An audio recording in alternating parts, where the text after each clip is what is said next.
वो करोड़ों में है। तो आप ये बात कर रहे हैं, मैं अब किसी का नाम लिए बगैर बताता हूँ, कराची में हमारे स्टूडियो के पीछे आते हुए उल्टे हाथ पे कॉलेज है, उसके महीने का रेवेन्यू बिलियंस में है, बिलियंस में नहीं है, और वो नेटो नेट है। लेकिन बात ये कि हमारे यहाँ, I don't know, Shahzad please enlighten us, education and hospital यानी medical system, are they regulated?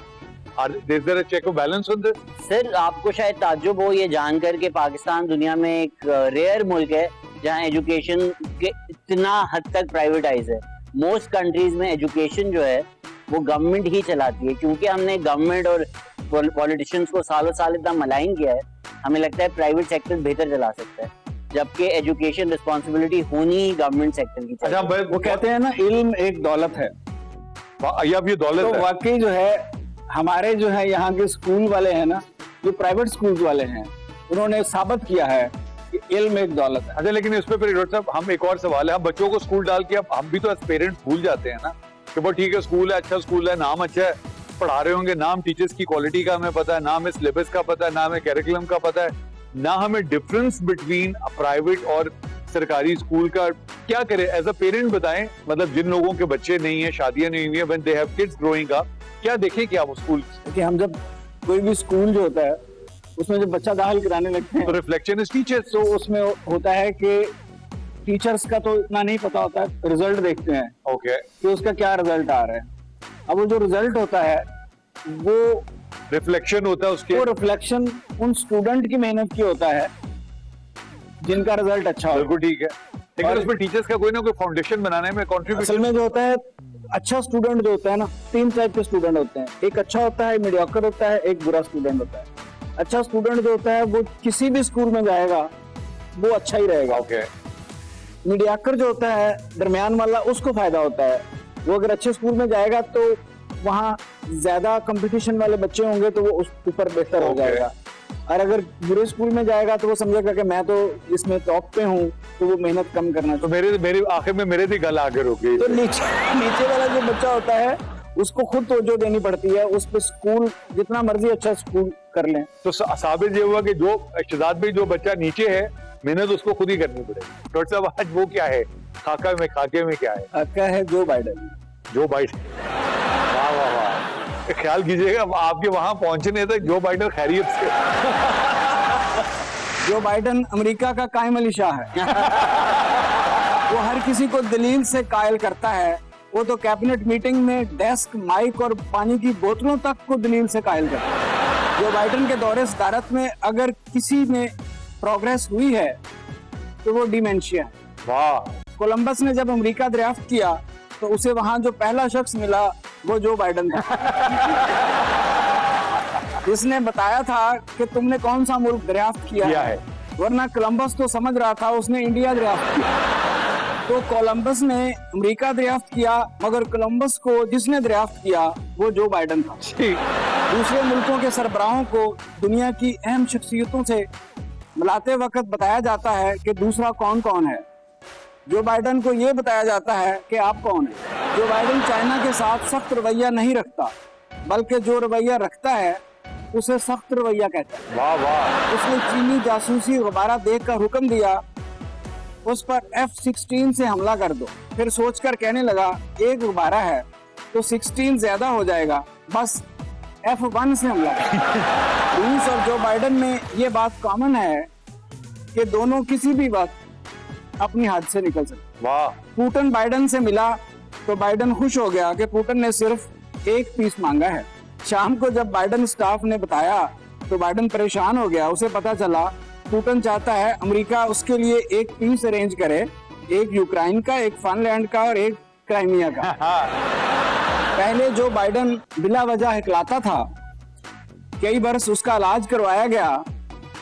उसके बाद ये हुआ कि अब वो बिला वजह नहीं हिकलाता, जब हिकलाता है तो वजह का पता होता है। वाह वाह वाह। जानवरों में जो बाइडेन सिर्फ फॉक्स से डरता है, खास करके अगर फॉक्स न्यूज वाली हो। कुछ अमेरिकी जो बाइडेन के स्पेलिंग JOKE लिखते हैं और कहते हैं इसमें के साइलेंट।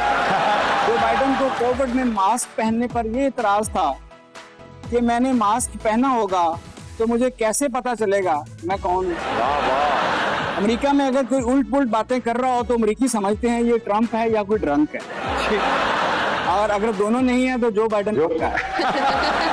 कायम अली शाह ने कहा था सिक्योरिटी खदशात की बिना पर पाक भारत जंग दुबई में करानी चाहिए। अमेरिकी सदर कायम अली शाह से इतने मुतासर रहे कि उन्होंने इन्हीं सिक्योरिटी वजूहात की बिना पर अपनी जंगें हमेशा अफगानिस्तान, इराक, ईरान और यूक्रेन में लड़ी। वाह वाह वाह वाह। जो बाइडन की मेमोरी डिस्क है तो 80 GB की, मगर उसमें इतना डाटा है कि अब सिर्फ जरूरी बातें ही स्टोर कर पाती है, बाकी बातें सेक्रेटरीज को रेफर कर दी जाती है।